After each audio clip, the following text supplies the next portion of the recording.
আইনশৃঙ্খলা রক্ষাকারী বাহিনীর বর্তমান ভূমিকা নিয়ে প্রশ্ন তুলেছেন জামাতে ইসলামের সেক্রেটারি জেনারেল মিয়া গোলাম পরওয়ার। তিনি বলেন, ফ্যাসিবাদ বিরোধী আন্দোলনে রাজপথে যারা অংশ নিয়েছেন তাদের উপর যে কোনো ধরনের হামলা হলে রাজপথ থেকে তাদের জবাব দেবে জামাত। আগামী 19 জুলাই রাজধানীর সোহরাওয়ার্দী উদ্যানে দলের জাতীয় সমাবেশ সফল করতে জাতীয় প্রেসক্লাবের সংবাদ সম্মেলনে তিনি এসব কথা বলেন। এ সময় সেক্রেটারি জেনারেল আরও বলেন, সংস্কার না হলে নির্বাচন সুষ্ঠু হবে না এবং আবারও ফ্যাসিবাদ তৈরি হবে। নির্বাচনের আগের সংস্কার শেষ করতে সরকারের প্রতি আহ্বান জানান তিনি। জামাতের সমাবেশ সফল করতে 33টি এলইডি স্ক্রিনের ব্যবস্থা ও 20টি পয়েন্টে 6000 স্বেচ্ছাসেবক দায়িত্ব পালন করবেন। এছাড়াও 15টি মেডিকেল বুথে থাকবে 2 জন করে চিকিৎসক।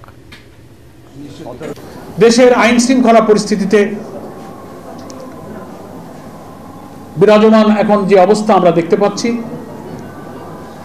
জানমাল, রাজনৈতিক দল মত নির্বিশেষে সকলেই এটা অনুভব করছেন যে আমাদের আইন শৃঙ্খলা পরিস্থিতি রক্ষায় যারা নিয়োজিত বাহিনী, বিভিন্ন এজেন্সি, তারা যথার্থ ভূমিকা পালনে ব্যর্থ হয়ে যাচ্ছেন।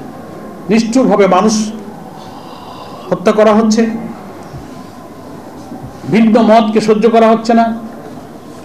এই নানান পরিস্থিতির উত্তরণে এই জাতীয় সমাবেশ থেকে আমাদের জাতীয় নেতৃবৃন্দ সরকারের প্রতি, দেশবাসীর প্রতি প্রয়োজনীয় বক্তব্য উপস্থাপন করবেন।